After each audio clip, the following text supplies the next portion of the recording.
UP सरकार में cabinet मंत्री चेतन चौहान का निधन। उनके निधन पर सीएम योगी ने किया शोक प्रस्ताव पारित, साथ ही साथ एक दिन के राजकीय शोक की घोषणा की गई। कैबिनेट मंत्री चेतन चौहान के निधन पर आज राजधानी लखनऊ और उनके गृह जनपद हापुड़ में राष्ट्रीय ध्वज आधा झुका रहेगा। यूपी सरकार में कैबिनेट मंत्री और भारत के पूर्व क्रिकेटर चेतन चौहान के निधन पर व्यावसायिक शिक्षा एवं कौशल विकास विभाग के स्वतंत्र प्रभार राज्य मंत्री कपिल देव अग्रवाल ने गहरा दुख जाहिर किया। जनपद की बुल्ढाना विधानसभा क्षेत्र से बीजेपी विधायक उमेश मलिक ने भी मंत्री चेतन चौहान के निधन पर दुख जाहिर किया। उन्होंने कहा कि चेतन चौहान जैसे व्यक्तित्व वाले इंसान कम ही मिलते हैं। फेसबुक हेट स्पीच के मुद्दे पर कांग्रेस लगातार केंद्र की मोदी सरकार पर हमलावर है। राहुल गांधी के बाद अब कांग्रेस महासचिव प्रियंका गांधी वाड्रा ने बीजेपी पर निशाना साधा। प्रियंका गांधी ने एक फेसबुक पोस्ट में लिखा कि बीजेपी के नेता गलत जानकारी और नफरत फैलाने के लिए फेसबुक का इस्तेमाल करते हैं। कांग्रेस नेता ने आरोप लगाया कि बीजेपी ने फेसबुक के अधिकारियों से साठगांठ भी की ताकि सोशल मीडिया पर नियंत्रण बना रहे। एआईएमआईएम नेता असदुद्दीन ओवैसी ने फेसबुक की विश्वसनीयता पर सवाल उठाए। अपने ट्वीट में लिखा कि अलग अलग लोकतंत्रों में फेसबुक के अलग अलग मानक क्यों हैं? यह किस तरह का निष्पक्ष मंच है?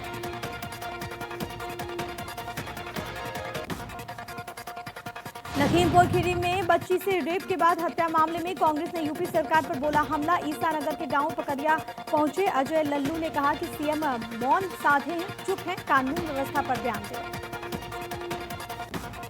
लल्लू ने कहा कि यूपी में जंगल राज है, सीएम को जवाब देना होगा। कानून व्यवस्था के मुद्दे पर सीएम को बोलना होगा। अजय लल्लू ने कहा कि 15 दिन में 5 गंभीर वारदातें हुई हैं। बेटी बहन यूपी में सुरक्षित नहीं है।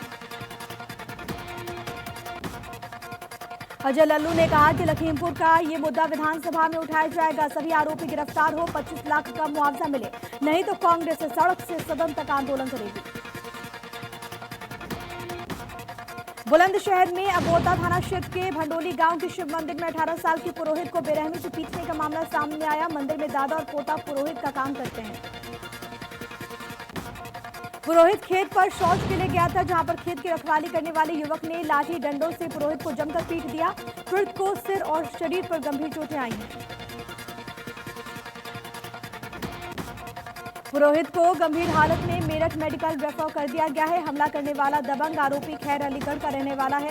वो पिछले कई साल से गांव में बाघों की रखवाली करने का काम करता है। वहीं इस मामले में पुलिस ने आरोपी को गिरफ्तार भी कर लिया है। कौशाम्बी के कोखराज थाना क्षेत्र में युवक ने किया दबंगई का प्रदर्शन। फेसबुक में डाली तमंचे और कारतूस के साथ तस्वीर, हाथ में तमंचा, दांत में कारतूस की तस्वीर। पुलिस तमंचेबाज युवक की तलाश में जुटी।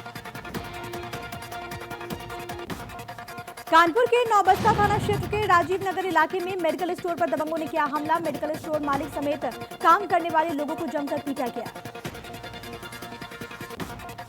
दुकान में दबंगों ने की जमकर तोड़फोड़, हुए फरार। 2 दिन पहले भी दबंगों को शराब पीने से मना करने पर हुआ था विवाद। पीड़ित ने पुलिस पर आरोप लगाया कि दुकान पर हमले की सूचना देने के बाद भी मौके पर नहीं पहुंची पुलिस।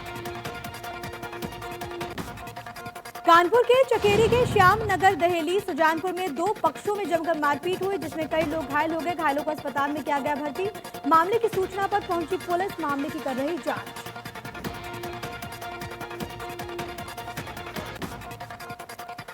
मथुरा के थाना नौह झील में उस वक्त सनसनी फैल गई जब नौह झील कस्बे में स्थित एक बियर शॉप पर पैसे के लेन देन को लेकर विवाद हो गया, जिसमें एक युवक द्वारा बियर शॉप पर कार्यरत सेल्समैन को गोली मार दी गई। मौके से वो भाग गया।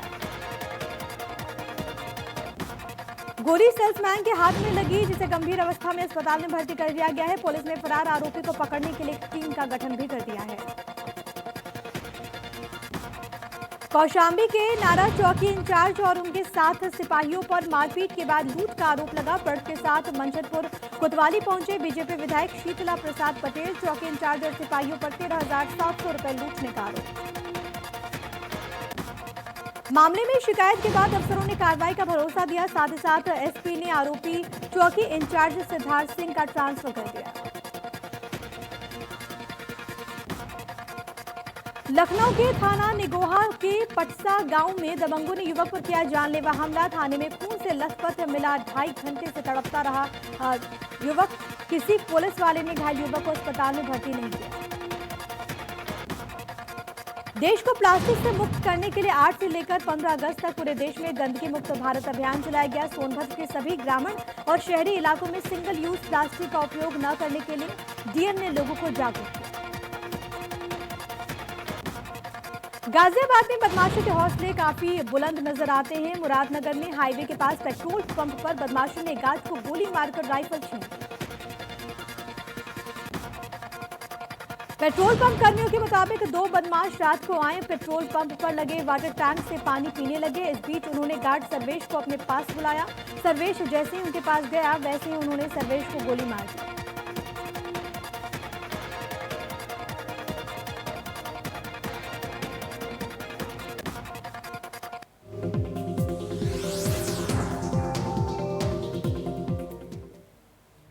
और आइए देखते हैं खबरें विस्तार से। और सबसे पहले बात इस वक्त की बड़ी खबर की, आपकी टीवी स्क्रीन पर ये आपको बड़ी जानकारी दे रहे हैं। आपको बताएंगे गोंडा से जुड़ी इस वक्त की बड़ी खबर। आपको यहां पर ये बताएंगे गोंडा के भिखारीपुर बांध में हुआ दूसरा कटान। ये एक बड़ी खबर निकलकर सामने आ रही है। सैकड़ों गांव में लोग जो हैं वो पलायन करने को यहां से मजबूर हो गए हैं। एनडीआरएफ ने संभाली कमान, ये एक बड़ी जानकारी निकलकर सामने आ रही है। बांध सुधारने में सिंचाई विभाग जो है वो लगा हुआ है, लेकिन वहां पर जो लोग हैं वो बहुत ज्यादा परेशान, क्योंकि विभीषिका जो है वो लगातार देखने को मिल रही है। गोंडा से ये बड़ी खबर आपको दे रहे हैं। भिखारीपुर बांध में दूसरी बार कटान की खबर मिल रही है। परिस्थितियां बहुत ज्यादा वहां पर भयावह बनी हुई है, जिसके मद्देनजर जो लोग हैं, जो स्थानीय लोग हैं, वो पलायन करने को मजबूर हैं। हालांकि एनडीआरएफ की टीम जो है वो वहां पर मौजूद है, मोर्चा संभाल लिया है। टीम ने बांध सुधारने में सिंचाई विभाग भी लगा हुआ है, लेकिन फिलहाल जो स्थिति है उसने आम लोगों के लिए बहुत ज्यादा मुश्किलों को पैदा कर दिया है। लगातार स्तर बढ़ता हुआ और अब दूसरी बार कटान की खबर मिल रही है, जिसकी वजह से वहां पर लोग काफी डरे हुए हैं, काफी सहमे हुए हैं। हालांकि हर साल ऐसी तस्वीर निकलकर सामने आती है और इससे कहीं ना कहीं जनजीवन बुरी तरीके से प्रभावित।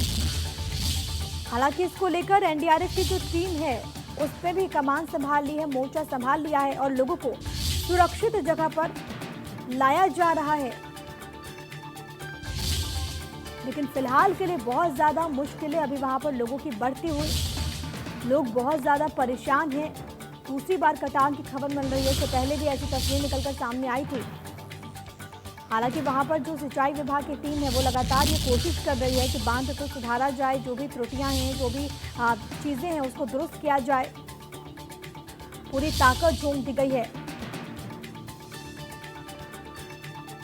कई टीमें भी वहां पर लगाई गई हैं, लेकिन गांव के सारे लोग जो हैं वो पलायन करने में जुटे हुए हैं, क्योंकि लोग बहुत ज़्यादा परेशान हैं। वहां पर स्थितियां बहुत ज़्यादा विषम बनी हुई है और अब लोगों के पास सवाल भी है कि आखिरकार वो कहाँ जाए। लेकिन ये तस्वीरें आपकी टीवी स्क्रीन पर देखिए किस तरीके से वहाँ पर काम जो है वो लगातार किया जा रहा है।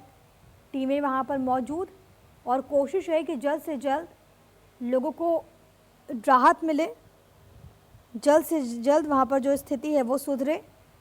लेकिन आसपास के लोग यहाँ पर खौफजदा हैं, आसपास के लोग बहुत ज़्यादा परेशान हैं। दूसरी बार कटान की खबरें जो हैं वो निकलकर सामने आ रही हैं।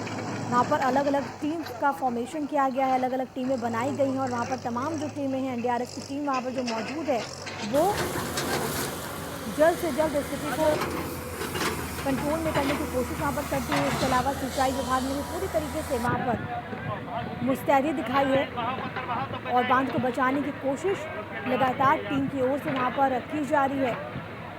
लेकिन इन सब के बीच, क्योंकि कटान से आप अंदाज़ा लगा सकते हैं कि किस तरीके से वहाँ पर जो आसपास के लोग हैं वो भयभीत हैं, वो परेशान हैं। कई सारी चिंताएं उनके मन में भी, लेकिन अब उनके पास कोई और विकल्प नहीं सिवाय इसके कि वो अभी के लिए फ़िलहाल गांव से हट जाएं, अभी के लिए फ़िलहाल उस जगह को खाली कर दें ताकि वो सुरक्षित हो सके। यही जो प्राथमिकता है वहाँ पर टीम के लिए, इन लोगों को सुरक्षित स्थान पर भेजा जाए। क्योंकि स्थितियां लगातार गंभीर बनी हुई है। भिखारीपुर बांध में कटान से बड़ी आफत वहां पर देखने को मिल रही है। गोंडा की हम बात कर रहे हैं और ये जो गांव है तमाम वहां पर लगते जो गांव हैं उनसे जो सैकड़ों लोग हैं जो कि वहां पर कई सालों से कई वर्षों से वहां पर रह रहे हैं, वो अपना घर द्वार छोड़कर वहां से पलायन करने में जुटे हुए हैं। हालांकि टीमें वहां पर पूरी तरीके से सजग, पूरी तरीके से मुस्तैद नजर आ रही हैं। तमाम वरीय अधिकारी भी मौके पर पहुंचे, उन्होंने स्थिति का जायजा लिया, तमाम तरह के दिशा निर्देश दिए गए। लेकिन जलस्तर बढ़ने से किस तरीके से हालात पैदा हो गए हैं इसका अंदाजा आप इन तस्वीरों के माध्यम से लगा सकते हैं। हालांकि ये तो पहली तस्वीर नहीं है, इससे पहले भी कटान की खबरें जो हैं वो निकलकर सामने आती रही हैं, लेकिन आम लोग इससे बहुत ज़्यादा डरे हुए हैं, बहुत ज़्यादा परेशान हैं, क्योंकि उनके जहन में यही सवाल है कि खुदा न खास्ता अगर कुछ ऐसी घटना घट जाती है तो आखिरकार वो क्या करेंगे। और इसी वजह से वक्त रहते वो एक सुरक्षित जगह पर पलायन करना चाहते हैं, लेकिन वहाँ पर तमाम टीमें लगाई गई हैं। कई लोग हैं जिन्हें लगाया गया है इस काम के लिए। एनडीआरएफ की टीम हो, सिंचाई विभाग हो, पूरी तरीके से मुस्तैद नजर आ रहा है। अभिषेक मेरे सहयोगी तमाम जानकारी के साथ इस बीच मौजूद है। अभिषेक, अपने दर्शकों को हम दिखा रहे हैं कि स्थिति वहाँ पर किस तरीके से विषम हो गई है। ताज़ा स्थिति, ताज़ा अपडेट आपके पास क्या कुछ? मैं प्रिया बता दूं कि जो ताजा हालात है वो यही है कि जो एनडीआरएफ की टीम है, पीएसी की टीमें हैं और जो जिला प्रशासन है, जो पूरी जो उनकी 24 चौकियां जो बाढ़ पर अलर्ट थी, उसमें से जो तरफगंज तहसील क्षेत्र में जो भी चौकियां प्रभावित है और जो भी वहां पे दस्ता है पीएसी का, एनडीआरएफ का, वो जो है प्रशासन अपनी तरफ से मुस्तैद नजर आ रहा है। और किसी भी तरह से जो है बोल्डरिंग के जरिए और मिट्टी और बालू और ईंट के जरिए जो कोशिश की जा रही है, जो बांध कट गया है, दूसरी जगह से भी रिसाव उसमें कटान दिख रही है। तो लगभग एक हफ्ते पहले जो है 100 मीटर तकरीबन बांध कट चुका था और दूसरी तरफ भी बांध कटने की तरफ पूरा वो लग रहा है। तो ऐसे में जो है प्रशासन इसको देखते हुए कहीं न कहीं गंभीरता देख रहा है और सभी अधिकारी जो है, आला अधिकारी जो है वो यहाँ पर बाढ़ इस इलाके का मुआयना कर रहे हैं और सभी अधिकारी जो है निर्देश दे रहे हैं। लगातार वहां पर लगातार काम चल रहा है कि किसी तरह से, हालांकि इस बीच देखा जा सकता है ग्रामीण जो है अपनी सुरक्षा को देखते हुए, ध्यान में रखते हुए वो पलायन कर रहे हैं, क्योंकि उन्हें लगता है कि अब जो है ये बंधा जो है कट जाएगा और ऐसे में जो है उनको बाढ़ की विभीषिका झेलनी पड़ेगी। तो ऐसे में जो है प्रशासन अपनी तरफ के अपने दावे कर रहा है, लेकिन कहीं ना कहीं जो पहाड़ी इलाके हैं, जैसे कि नेपाल में लगातार बारिश हो रही है और वहां से लगातार जो है बैराज से पानी आ रहा है, वो कहीं ना कहीं चिंता का विषय है। उसके आगे कहीं ना प्रशासन भी है जो अभी तक तो फिलहाल देखा जाए तो किसी तरह से मुस्तैद नजर आ रही है, लेकिन लग रहा है धीरे धीरे जिस तरह से बाढ़ अपना भयावह रूप ले रही है, पानी घाघरा अपना जलस्तर बढ़ रहा है, तो कहीं ना कहीं जो है चुनौती का सामना करना पड़ेगा प्रशासन को और लोगों को बाढ़ का जो है दंश झेलना पड़ रहा है। जी, जाहिर है आम लोग जो है वो वहाँ पर बहुत डरे हुए हैं और तस्वीरों में हम देख भी पा रहे हैं कि किस तरीके से वहाँ पर स्थिति जो है वो बनी हुई है। बहुत बहुत शुक्रिया अभिषेक आपका तमाम बातचीत और तमाम जानकारी के लिए।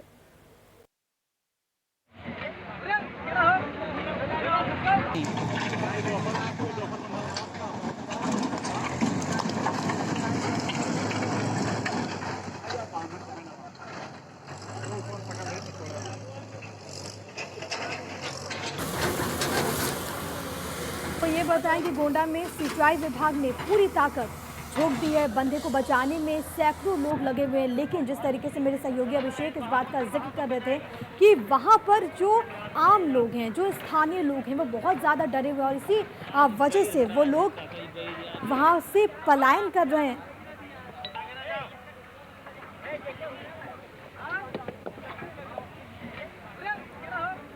तो ये तस्वीरें भी हम आपको दिखा रहे हैं, पूरी टीम मुस्तैद भी वहाँ पर नज़र आ रही है, लेकिन विभाग की ओर से अपनी दावे हैं, अपनी कोशिश है, लेकिन इन सब के बीच डर आम लोगों का और इसी वजह से वो बहुत ज़्यादा परेशान। हालांकि कोई पहली तस्वीर नहीं है, इससे पहले भी कई तरह की तस्वीरें जो हैं वो कटान से जुड़ी हुई आती रही हैं और ऐसे में लोगों का ये कहना है कि स्थिति और भी ज़्यादा भयावह हो, इससे पहले ही वो सुरक्षित जगहों पर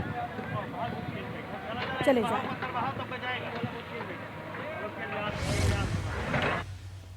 चलिए फिलहाल आगे बढ़ते हैं। आपको ये बताएं कि लखनऊ में टीएस मिश्रा मेडिकल कॉलेज की लापरवाही सामने आई है। आपको ये बड़ी जानकारी दे रहे हैं। स्वास्थ्य विभाग की लापरवाही से शव बदल दिया गया। रात तक अंतिम संस्कार के लिए परिवार बैठा रहा। शक होने पर खुलवाया गया किट में जो शव रखा हुआ था, बुजुर्ग की जगह युवक का शव निकला। इलाज के दौरान हुई 64 वर्षीय यतेंद्र तिवारी की मौत। किच में निकला गोंडा निवासी युवक का शव। प्रशासनिक अफसर और सीएमओ ने कोई सूध नहीं ली। तो देखिए, एक बार फिर से ऐसी खबर जो है वो निकलकर सामने आई है, जो कि गंभीर सवालों को जन्म देती है, क्योंकि इससे पहले भी ऐसी लापरवाही अलग अलग अस्पतालों से निकलकर सामने आई है।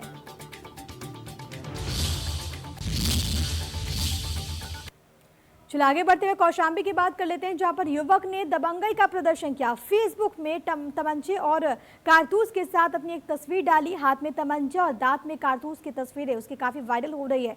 फिलहाल पुलिस जो है वो तमंचेबाज युवक की तलाश में जुटी हुई है। तस्वीरें हम आपको दिखा रहे हैं। कोखराज थाना क्षेत्र का ये पूरा मामला बताया जा रहा है। मोहम्मद शाकिब बताया जा रहा है ये फेसबुक यूजर, जिसने इस तस्वीर को अपने फेसबुक पर शेयर किया और जैसे ही ये खबर निकलकर सामने आई वहां पर हड़कंप मच गया।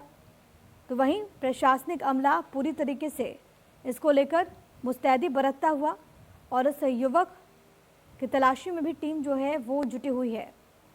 कौशाम्बी से खबर, जहां पर एक युवक इस तरीके से बेखौफ हो गया कि हाथ में तमंचा, दांत में कारतूस के साथ उसने एक तस्वीर क्लिक करवाई और इसके बाद सोशल मीडिया पर इसे पोस्ट कर दिया। देखिए उसकी तस्वीरें भी हम आपको दिखा रहे हैं। ये फेसबुक प्रोफाइल जिस पर उसने ये तस्वीर पोस्ट की है, तमंचा और कारतूस के साथ उसकी तस्वीर, हाथ में तमंचा है, दांत में कारतूस है। लखीमपुर खीरी में बच्ची से रेप के बाद हत्या मामले में कांग्रेस ने यूपी सरकार पर हमला बोला। कांग्रेस प्रदेशाध्यक्ष अजय कुमार लल्लू थाना ईसा नगर के गांव पकरिया पहुंचे। अजय लल्लू ने यह कहा कि सीएम मौन साधे हुए हैं, चुप हैं, कानून व्यवस्था पर बयान दे। लल्लू ने यह भी कहा कि यूपी में जंगल राज है, सीएम को जवाब देना होगा, कानून व्यवस्था के मुद्दे पर सीएम को बोलना होगा। अजय लल्लू ने आगे कहा कि 15 दिन में 5 गंभीर वारदातें हुई हैं। और अजय कुमार लल्लू कुछ बोल रहे हैं, आपको सुनवाते हैं। कल उत्तर प्रदेश के कैबिनेट मिनिस्टर चेतन चौहान जी की का भी निधन हो गया कोविड के चलते। इससे पहले एक और कैबिनेट मिनिस्टर को उत्तर प्रदेश में मौत हुई थी कोविड से। बड़ा गहरा आघात लगा। श्री चेतन चौहान जी एक खिलाड़ी भी थे और साथ ही साथ उत्तर प्रदेश सरकार के मंत्री के साथ साथ हम लोगों के साथी सदन के सदस्य भी थे। उनके प्रति मैं संवेदना व्यक्त करता हूँ। ईश्वर उनकी आत्मा को शांति दे, दुख की घड़ी में परिवार को इतना सबल दे ताकि इस दुख को वो सह सकें। सरकार अब भी कुंभकर्ण नींद में सोई है। 2 मंत्रियों के मरने के बाद भी अब तक जो तो उन्होंने सरकार पर जोरदार हमला बोला, साथ ही साथ क्योंकि चेतन चौहान के निधन को लेकर भी उन्होंने बात कही। फिलहाल आपको ये बताएं कि इस पूरे प्रकरण पर सियासत बहुत ज्यादा गर्म है और इसको लेकर कांग्रेस पार्टी किस तरीके से हमलावर है, सुनिए। एक बाप ने अपनी बेटी और एक भाई ने अपनी बहन को खोया है। दुख की घड़ी में कांग्रेस परिवार इस परिवार के साथ खड़ा है। उत्तर प्रदेश में जंगल राज कायम है। जिस तरह की घटनाएं प्रतिदिन सामने आ रही है, उत्तर प्रदेश शर्मसार होता जा रहा है। पिछले 15 दिन में 4 घटनाएं लखीमपुर में आई। अभी 10 दिन नहीं बीता, हापुड़ में 6 बरस की लड़की के साथ बलात्कार करके हत्या। जौनपुर में एक लड़की के साथ बलात्कार करके उसके ऊपर तेजाब फेंक देना और उसकी हत्या कर देना। सुदीक्षा भाटी के साथ छेड़छाड़, एक्सीडेंट में उसकी मौत। लखीमपुर की बेटी के साथ जिस तरह की विभत्स घटना हुई है, ये पूरा प्रमाण है कि उत्तर प्रदेश में जंगल राज कायम है। चलिए एक बार फिर से लखनऊ की बात कर लेते हैं, जहां पर टीएस मिश्रा मेडिकल कॉलेज की लापरवाही, जिसका हम जिक्र कर रहे थे, एक बार फिर से सामने आई है। स्वास्थ्य विभाग की लापरवाही से शव बदल गया। आपको बताएं कि रात तक अंतिम संस्कार के लिए परिवार इंतजार कर रहा था, बैठा रहा। शव होने पर जब किट को खुलवाया गया, शव को निकलवाया गया, तो उसमें बुजुर्ग की जगह एक युवक का शव निकल गया। इलाज के दौरान हुई 64 वर्षीय यतेंद्र तिवारी की मौत। तो आपको ये बताएं कि मामला जो है वो निकलकर सामने आया है लखनऊ से। अभिषेक मेरे सहयोगी तमाम जानकारी के साथ इस वक्त फोन लाइन पर मौजूद हैं। अभिषेक, ये कोई पहला मामला नहीं है, इससे पहले भी कई सारे मामले निकलकर सामने आए हैं, लेकिन आखिरकार सवाल ये उठता है कि ऐसी लापरवाही स्वास्थ्य महकमा कैसे बरत सकता है?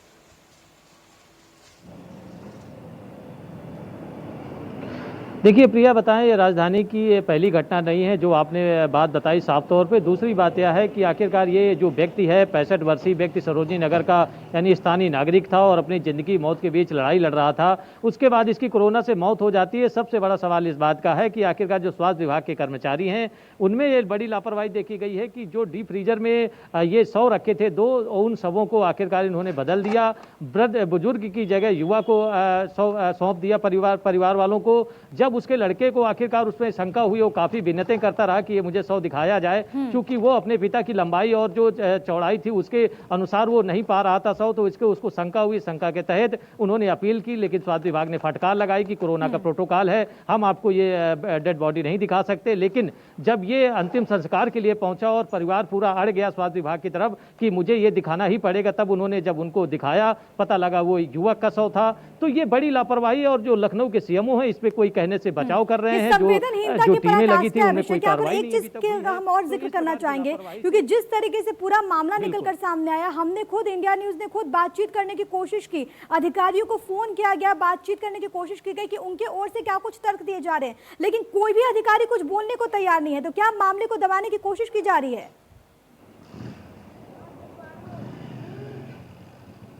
देखिए, इस प्रकार के जब बड़े प्रकरण होते हैं, जाहिर सी बात है वो मुख्यमंत्री तक वो चीज़ें जाती हैं। चूंकि इंडिया न्यूज ने लगातार इस प्रकार को सवाल दागे हैं और समझे हैं कि आखिरकार ये लापरवाही क्यों। वही नतीजा है कि लखनऊ के सीएमओ हो या लखनऊ यहाँ पे जो प्रदेश के डीजी हैं, वो इन चीज़ों से बच रहे हैं और फ़ोन ना उठा के गुमराह कर रहे हैं लोगों को, और सीधे सीधे उनका कहना ये है कि ये जानकारी मेरे तक नहीं है। तो आखिरकार आप इस प्रकार की लापरवाही कराएंगे, उसके बाद आप फ़ोन से हवाला देंगे कि मेरे पास जानकारी नहीं है, तो इसका खामियाजा लखनऊ की जनता को भुगतना पड़ेगा। आपके इस एक फ़ोन से सिर्फ ये साबित नहीं हो जाता है कि स्वास्थ्य विभाग की लापरवाही नहीं है, साफ तौर पे इसमें स्वास्थ्य विभाग की लापरवाही है। और वही कारण है कि आखिरकार इस बुजुर्ग की जगह युवा का 100 दिया गया, जिससे परिवार बड़ा पीड़ित है, बड़ा चिंता में है कि आखिरकार एक तो कोरोना से मौत हुई, उसके बाद अंतिम संस्कार के लिए भी हमें डेड बॉडी सही रूप से नहीं मिली, जिसका नतीजा ये है कि परिवार में जो चीजें हैं वो उलझन का शिकार हैं, लोग परेशान हैं और वो इस प्रयास में है कि इस घटना का हम FIR भी दर्ज कराएंगे। प्रिया, और इस पूरे प्रकरण में अभी तक क्या अस्पताल प्रबंधन की ओर से कोई बात नहीं कही गई? परिजनों से क्या कुछ बात हुई? अभिषेक, देखिए, अस्पताल प्रशासन की बात करते हैं तो अस्पताल प्रशासन ने, जब मीडिया के सवालों की बात हुई है, तब उन्होंने इस बात की घटना को स्वीकारा है और कहा है कि ये जो 200 थे वो फ्रीजर में रखे थे और पैकिंग के दौरान आखिरकार इन शवों में बदलाव हो गया, जिसकी गलती वो उन्होंने स्वीकारी है। लेकिन इस गलती से स्वीकार करने से ये चीज़ें नहीं टल जाएंगी। उनको साफ तौर पे इन चीज़ों को, जो आपके यहाँ कर्मचारी लगे हैं जो शव को पैकिंग करते हैं, उनमें कार्रवाई होनी चाहिए, अन्यथा इस प्रकार की लापरवाही कहीं ना कहीं दूसरे व्यक्तियों के लिए बड़ा खतरा उत्पन्न करेंगी। ये सीएमओ को, स्वास्थ्य विभाग को समझना चाहिए। अन्यथा जो लखनऊ में जिस प्रकार की कोरोना से मौतें हो रही हैं, 2 दिन में 25 से 25 मौत अभी तक हो चुकी है, तो एक तो आदमी कोरोना से परेशान है, दूसरा जो मौतें हो रही हैं उनसे परेशान है, तीसरा स्वास्थ्य विभाग की जो लापरवाही है ये बड़ी एक दिक्कत पैदा कर रहा है। तो कहीं ना कहीं ये चीजें समझनी होगी, अन्यथा लखनऊ की जो स्थिति पहले से ही कोरोना से बदहाल है और अन्य स्थितियां जो और उत्पन्न करें, ये आखिरकार कहीं ना कहीं लखनऊ की जनता को बड़े संकट की ओर ले जा रही है। यहाँ पर लापरवाही मानने से नहीं होगा, ये सुनिश्चित करना होगा कि आइंदा ऐसी खबर निकलकर सामने नहीं आए। बहुत बहुत शुक्रिया आपका तमाम बातचीत और तमाम जानकारी के लिए। तो आपको ये बताएं कि लखनऊ से मामला निकलकर सामने आया जहाँ पर एक बड़ी लापरवाही, हालांकि जिस तरीके से हम बार बार जिक्र कर रहे हैं, ये कोई पहला मामला नहीं है, इससे पहले भी ऐसी जो बातें हैं वो निकलकर सामने आई है। लेकिन आपको यहाँ पर ये बताएं कि इस पूरे प्रकरण पर जो सीएमओ है वो खामोश नजर आ रहे हैं, जिसने और गंभीर सवालों को जन्म दे दिया है। कोई स्वास्थ्य विभाग का अधिकारी कुछ भी बोलने को तैयार नहीं है। हमने खुद फोन कॉल किया लेकिन कोई आंसर नहीं कर रहा है। आप अंदाजा लगाइए कितनी गंभीरता वहां पर बढ़ती जा रही है। और इसी के साथ इस बुलेटिन में अभी के लिए फिलहाल इतना ही। नमस्कार।